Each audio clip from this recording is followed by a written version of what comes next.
다시 한번 외쳐볼까요, 여러분? 서로 한번 보면서 잘 지냈어요? 이런 마음으로 안녕하세요 한번 외쳐주세요. 하나, 둘, 셋. 안녕하세요. 서로를 보면서 하려니까 절 보면서 하세요, 전부 다. 네. 교회를 보시면서 하셔야지. 네, 절 보시면서 하시면 안 돼요. 네. 네. 처음 오신 분들은 도대체 저 사람은 왜 저러나 막 이해가 안 가실 텐데 제가 맨날 이래요. 네. 좀이라도 여러분들에게 뭔가 즐거움을 드리고 싶어서 네. 맨날 이럽니다. 네. 그 제가 중학교, 고등학교 시절에 그 되고 싶었고 또 그때 당시에 되게 유행했던 말이 있어요. 그게 뭐냐면 유능하다 이런 말이었어요. 유능한 사람. 요즘에는 능력 있다 이런 말을 쓰지만 우리 때는 뭐라 그랬냐면 유능하다, 유능한 사람 이렇게 얘기를 했어요. 그래서 말 그대로 능력 있는 사람인데요. 그 말의 의미는 요즘에도 똑같이 계속 통하는 것 같아요. 그래서 시대마다는 좀 그게 틀립니다. 그래서 저희 때는 유능한 사람이다 그러면 대기업에 취직해서 막 글로벌 전 세계를 이렇게 다니면서 막 커다란 프로젝트를 만들어내고 막 뻥뻥 터트리고 막 이런 사람, 이런 사람이 좀 유능한 사람 이런 이미지였어요. 저 어렸을 때는. 근데 이제 제가 대학교 들어갈 때쯤 되면서 그 PC가 전국적으로 보급이 되고 그러면서 거기에 윈도우라는 게 깔리기 시작했죠. 그죠, 여러분? 요즘에는 다 윈도우 없는 컴퓨터가 없지만 그때 당시만 해도 도스 컴퓨터라는 게 있었어요. 그러다가 윈도우 컴퓨터라는 게 생겼습니다. 그래서 이 윈도우가 깔리면서 어떤 일이 가능했냐면 그 유명한 단어가 생겼어요. 무슨 단어? 멀티태스킹. 별로 안 유명한가 봐요. 미안해요. 네. 멀티태스킹이란 말이 유행하기 시작했는데 이게 뭐냐면 하나를 가지고 여러 가지 일을 할 수 있는. 윈도우가 그렇잖아요. 음악도 들으면서 워드도 하면서 텔레비전도 여기다 조그만 거 하나 틀어놓고 뭐 아프리카 TV도 보고 뭐 이런 여러 가지 하잖아요. 그죠? 게임도 돌리고 막 이런 여러 가지 컴퓨터가 그런 걸 할 수 있잖아요. 그래서 컴퓨터가 그런 일들을 하면서 사람들도 예전에는 한 가지 전문 분야만 잘하면 됐었는데 요즘엔 어때요? 컴퓨터도 잘해야 돼, 뭐 모두 잘해야 돼, 모두 잘해야 돼, 모두 잘해야 돼 다 그러잖아요. 그죠? 옛날에는 컴퓨터도 워드만 잘했어야 되는데 요즘에 엑셀도 잘해야 돼, PPT도 잘해야 돼, 뭐 요즘에는 그 다른 프로그램들도 되게 많더라고요. 제가 알지도 못하는 프로그램도 되게 많아요. 그런 것도 다 한 사람이 여러 가지를 잘해야 되는 그런 또 그 사람이 되게 유능한 사람, 능력 있는 사람처럼 또 그 한 시대를 풍미하는 그런 게 있었죠. 근데 요즘에는 어떤 사람이 능력 있는 사람이냐 하면 크리에이티브한 사람. 말 그대로 창의력을 가진 사람. 왜 미희야 왜? 아니야? 왜 이렇게 고개를 왜 절레절레 흔들어? 그 뭔가 없는 것을 없는 데서 새로운 걸 만들어내고 혁신, 이노베이션이라 그러죠. 그 혁신을 해내는 사람. 그 누구처럼? 우리의 그 위대한 잡스 형님처럼 뭔가 새로운 것들을 확확 만들어내는, 상상도 못했던 것들을 아니면 그 전에 있던 거라도 새롭게 뭔가를 만들어내는 그런 크리에이티브한 사람, 창의력을 가진 사람이 능력 있는 사람이다라고 요즘에는 그렇게 얘기들을 많이 하죠. 그래서 이 시대마다 유능한 인재의 이미지는 계속해서 달라졌지만 변하지 않는 것이라는 게 있습니다. 이 유능한 사람 뒤에는 뭐가 따라와요? 능력 있는 사람 뒤에는 뭐가 따라옵니까? 성공이라는 게 따라와요. 성공. 성공은 요즘엔 뭘 부르죠? 사람들이 다 성공하고 싶어 하는데 요즘에 성공은 뭘 불러요, 여러분? 돈을 불러요. 맞아요. 성공하면 뭐가 생겨요? 돈이 생겨요. 돈이 많으면 어떻게 돼요? 제가 항상 얘기하지만 자본주의 시대에서는 남보다 훨씬 편하게 살 수가 있어요. 그리고 아는 사람들보다 더 높은 지위라고 말하겠지만 아무튼 그런 게 생겨요. 그렇게 살아갈 수가 있죠. 그러다 보니까 사람들이 전부 다 옛날에는 능력 있는 게 중요했는데 요즘엔 성공하는 게 중요해서 성공하기 위해서 능력을 만들어내는 그런 시대가 됐어요. 옛날에는 능력 있으면 성공했는데 요즘엔 그게 아니라 성공을 해야 하기 때문에 능력을 막 만들어내기 시작했다는 거죠. 그래서 여러분들이 죽도 살아나게 맨날 스펙 쌓느라고 맨날 그냥 그렇게 그놈의 스펙을 그냥 그죠? 어떤 팩인지 그냥 스펙을 그냥 스펙스도 아니고 프로스펙스도 아니고 그걸 맨날 쌓느라고 그렇게 애를 쓰잖아요. 그래서 요즘에 그 젊은 사람들 남자들은 능력 있다 그러면 돈 잘 버는 사람 그죠? 그리고 그게 경쟁력이고 우리 이런 말하면 제가 또 이 여성 차별한다고 성차별한다고 그러지 모르겠지만 여성들의 우리 여자들의 많은 경쟁력은 뭐야? 34, 24, 34 뭐 S라인, 그죠? 외모 이쁘면 그냥 그렇잖아요. 뭐 여자들은 남자 만날 때 뭐 잘생겼니, 성격은 어떠니 뭐 이런 거 물어본다는데 남자들은 항상 물어본다잖아요. 야, 내 여자친구 소개시켜줄까? 이쁘냐? 또 소개시켜줄까? 그럼 그래 이쁘냐? 이 세 번 계속 이쁘냐만 물어본대요. 그래서 그렇게 얘기하는데 너무 기분 나빠하지 마시고, 제가 그렇다는 건 아니에요. 절 미워하지 마시고. 네. 어쨌거나 남자들의 경쟁력은 뭐? 능력 있는 뭐? 돈 버는 거. 여자들의 능력은 뭐? 여러 가지가 있겠지만 그럼에도 불구하고 대세는 뭐다? 이쁜 거. 뭐 이런 식으로. 그러니까 사람들이 이것 때문에 성공이라는 것들을 만들게 되다 보니까 사람들은 너도 나도 할 것 없이 자신의 능력을 나는 정말 능력 있는 사람이야 라는 걸 증명하기에 여념이 없어요. 그래서 이력서에다 쫙 쓰잖아요. 나 이만큼 능력 있어. 그러니까 나 좀 써줘. 나 성공하고 싶어. 그래서 그렇게 자신의 능력을 증명해서 사람들에게도 인정받고 더 좋은 직장으로 이직해서 더 많은 돈을 벌거나 아니면 자신의 사업체를 만들어서 더 많이 벌고 싶어 합니다. 그래서 사람들은 자신이 다른 사람들보다 훨씬 더 능력 있는 사람인 걸, 그리고 자신이 다른 사람보다 더 강한 것을 끊임없이 증명하기 위해서 경쟁에서 승리하려고 하죠. 그리고 그 경쟁에서 승리하지 못한 사람은 패배자, 그야말로 우리가 싫어하는 말 루저라는 말이 됩니다. 그것이 우리의 현실인 거죠. 그러다 보니까 이게 우리의 신앙생활에도 영향을 미쳐요. 어떻게 영향을 미치냐면, 내가 능력 있는 사람이 되기 위해서, 성공하기 위해서 내가 좀 더 강한 사람이 되기 위한 현상이 나타나고 있는데, 내가 이루어야 하는 꿈을 이루기 위해 그 능력을 갖추기 위해서 하나님이 나한테 능력을 주어야 하고, 내가 원하는 성공하는 인생을 살기 위해서 나는 그 하나님이 주는 능력을 통해서 강한 사람이 되고 싶어 하는 겁니다. 그래서 하나님이 내 인생을 도와주는 존재, 내가 능력을 갖추기 위해서, 경쟁력을 갖추기 위해서 나에게 능력을 공급해주는 그런 어떤 도우미 같은 존재로 하나님을 믿게 되는 현상이 생기는 거죠. 그래서 내가 내 능력으로 잘 살고 있을 때는 하나님이 필요 없다가 그 능력이 좀 딸린다 싶을 때는 하나님 도와주십시오 하게 되는 거예요. 왜? 하나님이 도움이니까.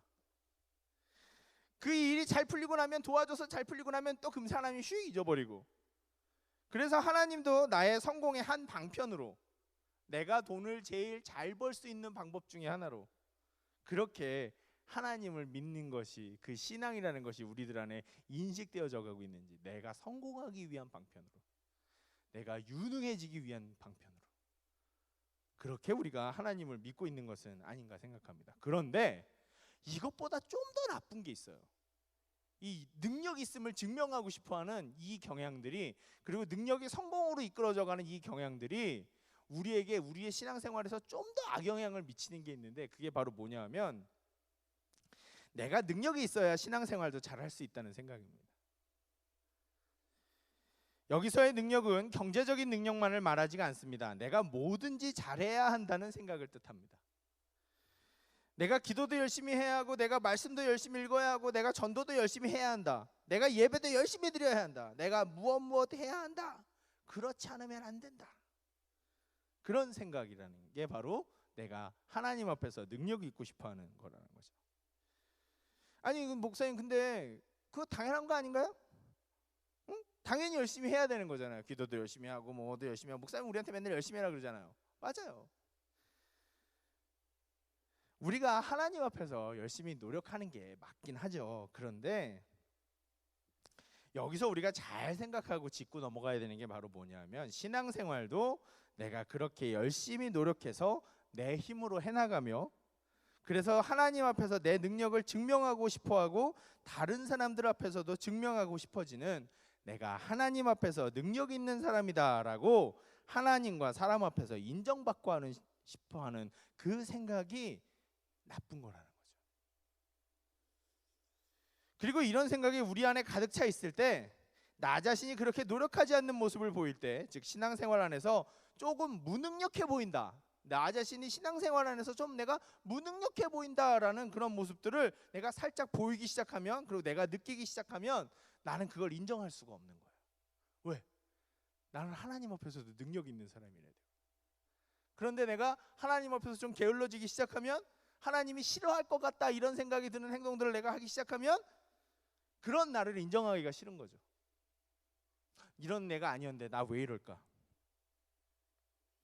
그래서 그런 걸 인정하지도 않아요. 왜? 나는 능력 있는 사람이어야 되기 때문에. 능력 있는 사람이어야서, 그렇기 때문에 나는 우리 자신의 무능력과 실패하는 것을 인정하기 싫어하고 그것을 하나님 앞에 부끄러운 것으로 여기고 감추려고만 합니다.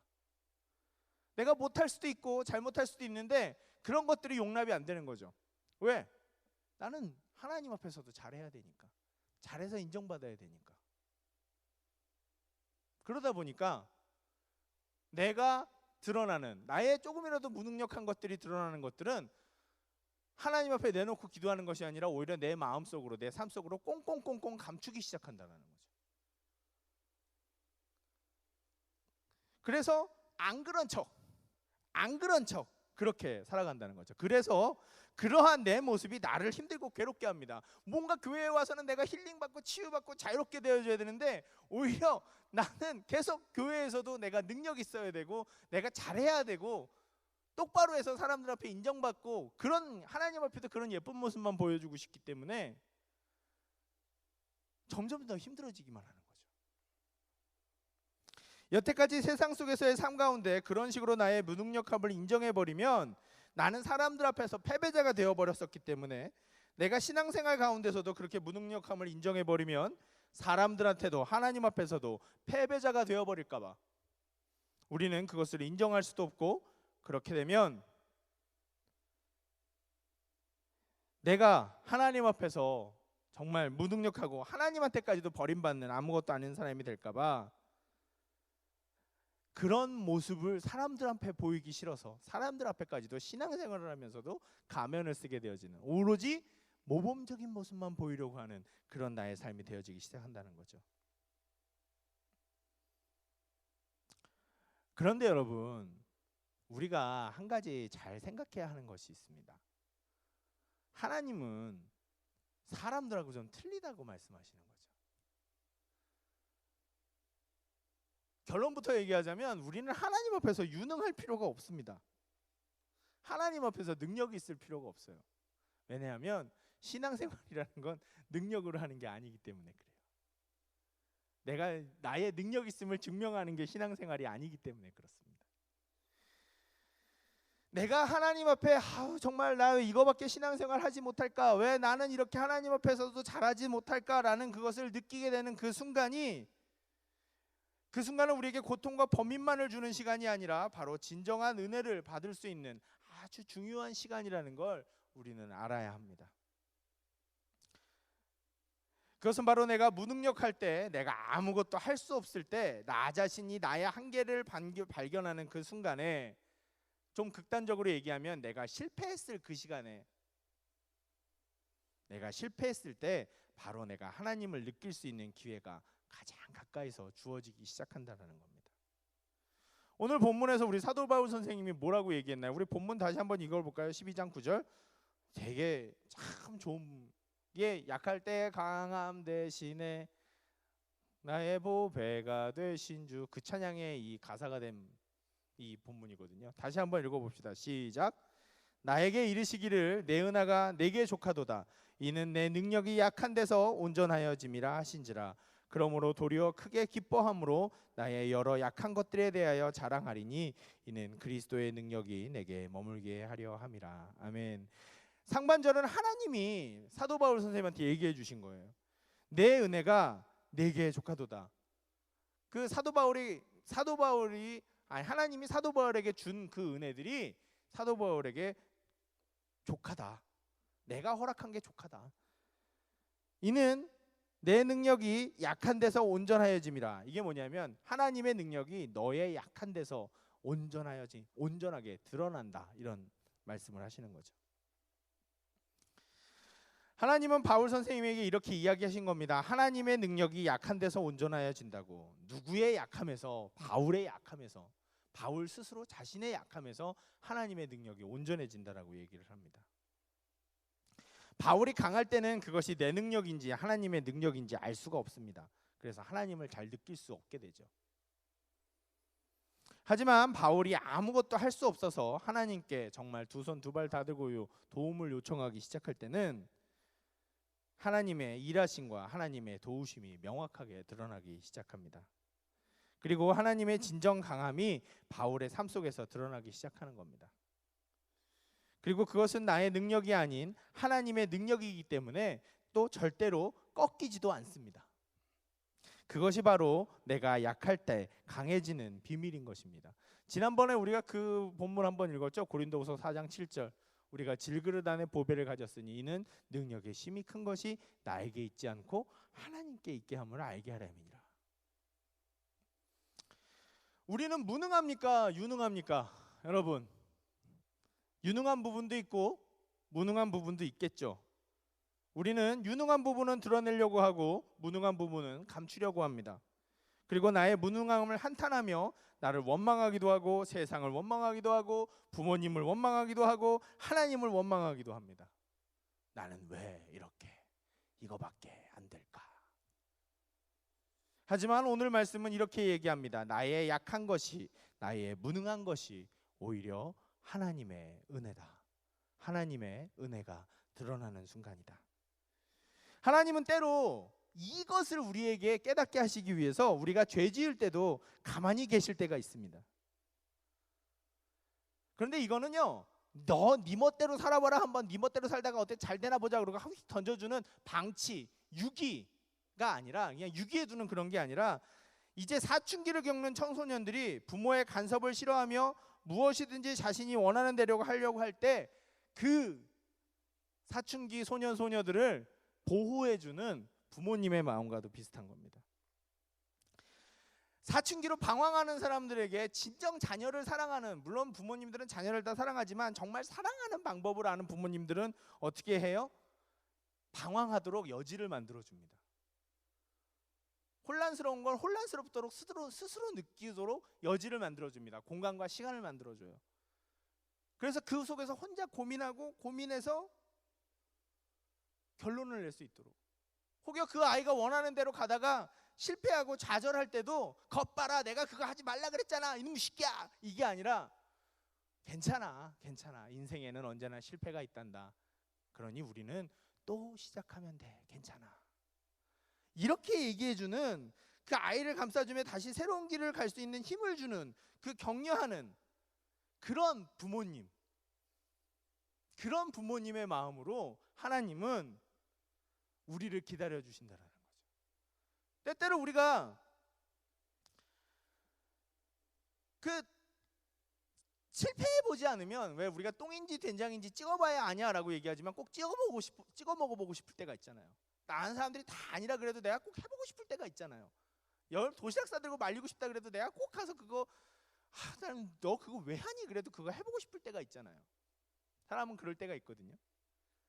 그런데 그 해보고 싶을 때 가서 해봐야 돼요. 그게 비록 내가 뜨거운 불에다 손을 넣으면서 이게 진짜 뜨거운지 아닌지 모르지만 뜨거워를 해보면서 알게 되는 그것처럼, 때로는 우리가 그런 일들을 해봐야 된다는 거죠. 하지만 그것을 스스로 그 아이들이 경험해보지 않으면 자신의 선택이 잘못된 것임을 아무리 얘기해줘도 모를 때가 있기 때문에 그럴 때는 기다려줘야 돼요. 윤성일 키울 때도 그렇더라고요. 애가 계속 뭐가 갖고 싶대요. 근데 그거 가져가면 안 되는데, 근데 한번 가져갔다가 뭔가 지가 어려운 일을 당하면 그거 지가 버려요. 그것처럼 사람들은 그런 것 같아요. 우리는 그런 것 같아요. 남들이 아무리 아니라 그래도 내가 해보고 싶을 땐 해봐야 돼요. 근데 그럴 때는 그걸 못하게 하는 게 아니라 오히려 기다려주는 거죠. 그러면 해보고 나면 압니다. 그래, 이게 아니었구나. 하나님도 우리가 우리의 한계를 경험할 때까지, 우리가 하나님의 이름을 부르지 않을 수 없을 때까지 기다리십니다. 우리가 죄를 지을 때마다 하나님께서 마음이 아프고 슬프지만 그래도 참으십니다. 왜? 우리가 겪어봐야 알기 때문에. 내가 겪어봐야 얼마나 내가 작고 때로는 내가 무능하고 내가 얼마나 아무것도 아니라는 걸 내가 겪어보고, 그래서 나의 작은 걸 알게 돼야 되기 때문에, 내가 얼마나 작은 존재인지, 내가 얼마나 무능력한 존재인지를 피부로 막 느끼게 하시는 거죠.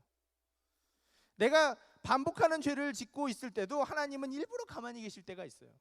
하나님이 모르시는 게 아니라, 하나님을 나 쳐다보지 않으시는 게 아니라 하나님이 일부러 참고 계시는 겁니다. 왜? 내가 그 가운데서 내가 나를 깨닫게 하시고 하나님의 사랑이 어떤 것인가를 정말로 알게 하시기 위한 거죠. 그래서 내가 정말로 그 바닥에서 하나님을 찾기 시작할 때 하나님은 그 순간부터 열심히 우리에게 막 드러나시듯 사랑을 베푸시기 시작합니다. 하나님을 정말 깊이 느낄 수 있게 해주시는 거죠. 그래서 나의 무능과 실패는 하나님께서 나에게 주시는 커다란 은혜가 됩니다. 내가 나의 삶의 주도권을 내가 가지고 있는 것이 아니라 하나님께 비로소 넘겨드리기 시작할 때 나의 약함 속에서 하나님의 강함이 드러납니다. 우리는 나의 약함을 인정하고 하나님 앞에서 겸손해야 할 줄 아는 사람이 되어야 됩니다. 그렇다면 겸손이란 뭘까요? 겸손이란 나를 일부러 깎아내려 갖고 자기 비하를 하면서 다른 사람들을 이렇게 높여주는 게 아니라 그냥 내가 이런 사람이구나라는 나 스스로의 존재, 내가 실수하고 잘못할 수 있고 실패도 할 수 있고 좌절도 할 수 있고 생각보다 능력이 많지 않은 그런 사람이구나, 나 참 약한 사람이구나라는 걸 나 스스로 깊이 깨닫게 될 때 사람은 겸손하게 됩니다. 그래서 겸손이라는 것은 나를 스스로 깎아내려서 만드는 게 아니라 내가 나 자신을 알게 될 때 느끼게 되는 감정이에요. 존재론적인 감정이 바로 겸손인 거죠. 하나님 앞에서 그 감정을 느끼게 하시기 위해서, 나를 스스로 잘 보게 하기 위해서 하나님은 때로는 정말 나를 힘든 와중에도 이 꾹 다물고 가만히 보고 계실 때가 있다는 거죠. 내가 그걸 알아야, 내가 그걸 느껴야 내 삶에 다른 방향 전환들이 시작되기 때문인 거죠. 그전에는 아무리 아니라고 얘기해도 몰라요. 내가 그런 줄 알고 살기 때문에. 그래서 우리가 하나님 앞에 겸손한 마음을, 나의 그 존재론적인 모습을 깨닫고 겸손하게 되어지면 우리는 하나님 앞에 엎드릴 수밖에 없어요. 우리가 하나님께 도움을 청할 수밖에 없습니다. 내가 하나님 앞에서 능력이 있을 필요가 없는 거예요, 여러분. 오히려 나의 약함과 무능함을 발견하고 인정하며, 아이고 이런 것들을 내가 보았네, 내가 그전에는 몰랐는데 이제는 알게 됐네 라고 하면서 기뻐하십시오. 그리고 나의 약함과 무능함들을, 하나님 내가 이게 약합니다, 이걸 못합니다, 내가 이렇게 능력이 없네요, 하나님 도와주십시오. 하나님 내 속에서 일해 주십시오. 하나님 내 인생을 이끌어가 주십시오. 그래, 하나님의 그 약한 데서 드러나는 하나님의 진정한 강함이 내 인생들을 이끌어 나갈 수 있게 된다는 거죠. 여러분, 혹시 지금 실패하고 있다는 생각이 드시는 분이 계십니까? 진정한 어려움 속에 계시는 분이 계십니까? 제가 여러분들의 삶을 다 몰라요. 하지만 그런 순간들이 있는 분들이 분명히 있을 거예요. 제 20대는 참 힘들었거든요. 그게 꼭 돈이 없어 힘든 게 아니라 어떻게 살아야 될지 몰라서 참 힘들었어요.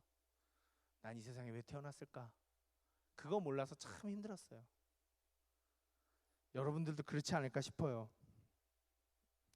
이때가 바로, 하지만 그때가 바로 하나님의, 여러분들의 삶 속에서 하나님의 능력이 드러낼 때입니다. 지금까지 나의 유능함에 의지해 사셨다면 이제부터는 하나님의 유능함 속에서 사시길 바랍니다. 오늘 사사기 우리 성경 퀴즈 하죠? 그죠 여러분? 사사기 나오거든요? 사사기에 아주 대비되는 두 명의 사사가 있어요. 누구냐면 하나는 기드온, 하나는 삼손이에요. 기드온은 나중에는 큰 성공을 이루지만 그 사람은 정말 소심하고 별 볼 일 없던 사람이에요. 겁도 많고. 오죽하면 자기의 그 먹고 살 밀을 타작을 하는데, 아무 데서나 타작을 하면 사람들이 뺏어갈까 봐 포도주 틀, 이렇게 커다란 포도주 짜는 틀이 있거든요. 그럼 그 속에 들어가면 사람이 안 보이니까 그 안에서 밀을 타작하면서 아무도 모르게, 누가 보면 뺏길까 봐 그렇게 살아가던 사람을 하나님이 기드온과 300용사라고 하는 그 대단한 사람으로 하나님이 만들어 가신 거죠. 근데 그 기드온과 대비되는 또 한 사람의 사사가 있는데, 그 사람은 누구냐면 삼손이에요. 삼손, 손이 세 개가 아니라, 그죠? 삼손이 있는데 그 사람은 뭐냐면 날 때부터, 그 맞아, 천하장사인 사람이에요. 날 때부터 강호동이에요. 그 사람은 날 때부터 너무 엘리트였어요. 뭐든지 불가능한 게 없었어요. 그 사람한테는 맘만 먹으면 그 사람 다 할 수 있었어요. 그런데 그 사람 나중에 어떻게 됐어요? 여자한테 속아가지고 그래서 대머리가 되고 두 눈도 뽑히고 자기가 맨날 싸워 이기던 사람들한테 노예가 됐죠. 비참한 삶을 살게 됐어요. 결국 나중에 자기가 죽으면서 겨우 조금의 복수를 할 수 있게 됐습니다. 무슨 차이일까요? 자신의 약함을 알고 그 약함을 가지고 하나님과 계속해서 씨름했던 기드온은 그 속에서 하나님의 강함들을 발견하면서 그 삶이 달라졌어요. 하지만 날 때부터 너무 강력해서 뭔가 아무것도 부족함이 없었던, 나는 뭐든지 할 수 있어라는 자신만의 쓸데없는 자신감으로 그렇게 인생을 살아왔던 삼손은 그 대단한 것들을 가지고선도 결국 자신의 인생을 말아먹어 버렸어요. 저는 사사기가 참 좋아요. 그 안에 인생이 다 있어요. 너무 좋아요. 여러분, 나는 왜 이럴까 생각이 드시죠? 나는 왜 이런 집에 태어나서, 이런 생각도 드시고, 나는 왜 얼굴이 이렇게밖에 못생겼을까? 여러분, 저도 살아요. 네. 그러니까 너무 그렇게 외모 갖고 절망하지 마시고, 나는 왜 이렇게 돈이 없을까? 그런 생각이 드실 수도 있어요. 맞아요. 저도 빚에 쫓겨보니까 돈 없는 것만큼 힘든 게 없더라고요. 그런 생각이 드실 수 있죠. 하지만 여러분은 하나님한테 와서 예배드리는 사람들입니다. 여러분은 여러분의 무능함 속에서도 약한 것들을 오히려 하나님의 강한 것들로 채워가시며 온전하게 만드시는 그 하나님의 사랑을 알고 믿고 의지해가며 살아가는 사람들이에요. 엘리트들을 부러워하지 마십시오. 엘리트가 되려고 노력하지 뭐 되면 좋겠죠. 근데 뭐 그거 되려고 그렇게 그리고 엘리트 의식을 가지고 살아가지 마십시오. 또 그렇게 살아가는 사람들을 부러워하지도 마십시오. 금숟가락 물고 태어난 사람들 부러워하지 마세요. 우리의 인생을 바꾸는 것, 우리의 인생을 다르게 해주시는 것, 그리고 내 약함 속에서 나를 진정으로 인생을 살아가는 의미와 방법과 목적을 알게 해주시는 분, 절대로 꺾이지 않는 힘으로 나를 이끌어 주시는 분은 우리가 알고 있는, 우리가 예배드리는 바로 오늘도 우리가 찬양했고 이 예배 공간의 주인이신, 우리의 예배를 받으시는, 그리고 나에게 무척 관심이 많으시고 나를 깊이 깊이 사랑하시는 그 하나님이시라는 거죠. 여러분들은 보물을 가진 사람들이에요. 그러니 여러분의 약함들을 부끄러워하지도 마십시오. 속상해하지도 마십시오. 오히려 하나님이 도와주실 자리가 생겼네요. 하나님을 내가 더욱더 가까이 만날 자리가 생겼네요. 그렇게 생각하시면서 내 약함 속에서 오히려 능력을 발하실 하나님들을 기대하십시오. 하나님을 기대하십시오. 그리고 설레이십시오. 기뻐하십시오. 그러면 세상은 우리가 약한 것을 부끄럽게 생각하게 하고 더 경쟁해라, 더 노력해라, 더 해라 그러면서 우리의 마음을 힘들게 만들고 우리의 목을 조여오지만, 미친 듯이 살아라 이렇게 얘기하니까 어떤 광고에서 그러더라고요. 좀 정상으로 살면 안 되나? 맞아요. 우리 맨날 왜 미친 듯이 살아야 됩니까? 그냥 정상적으로 좀 살고 싶은데. 하나님은 우리를 정상적으로 살게 해주시고, 우리가 능력이 없고 힘이 없고 아무것도 없어서 절망에 좌절 속에 허벅대고 있을 때도 그 순간에 나를 다시 세워주시는, 다시 나를 살아가게 해주시는, 내 약함을 강함으로 바꿔주시는 바로 그분이십니다. 여러분이 믿고 있는 하나님이 바로 그런 분이에요. 여러분이 예배하는 하나님이 바로 그런 분이고, 여러분이 찬양하는 하나님이 바로 그런 분이십니다. 오늘 사도 바울 선생님이 했던 이 고린도후서 12장 9절 말씀을 잘 기억하시고, 그렇게 우리의 약함 속에서 강하게 되시고, 그리고 때로는 우리의 약함을 드러내시기 위해서 자신의 마음도, 그 사랑하는 존재가 아파하는 걸 보면서도 하나님의 마음도 찢어지고 아프지만 그걸 참아가시며 기다리고 계시는, 우리 스스로 알게 하시는 하나님의 인내를 우리가 또한 기뻐하면서, 그래서 하나님이 내 인생 가운데 그렇게 조용하셨군요, 가만히 계셨군요, 알게 되는 그런 날들을 기다리면서 힘을 냈으면 좋겠습니다. 우리가 약하다고 해서, 우리가 다른 사람들보다 약간 더 무능력해 보인다고 해서 절대로 우리는 가치 없는 존재도 아니고, 오히려 더 하나님의 사랑을 깊이 깊이 많이 받고 더 기뻐하고 더 소중하게 하나님과 함께 살아갈 수 있는 존재인 것을 기억하시고 믿으면서 여러분들의 큰 마음의 위로와 회복과 힘들을 얻으셨으면 좋겠습니다. 기도하겠습니다.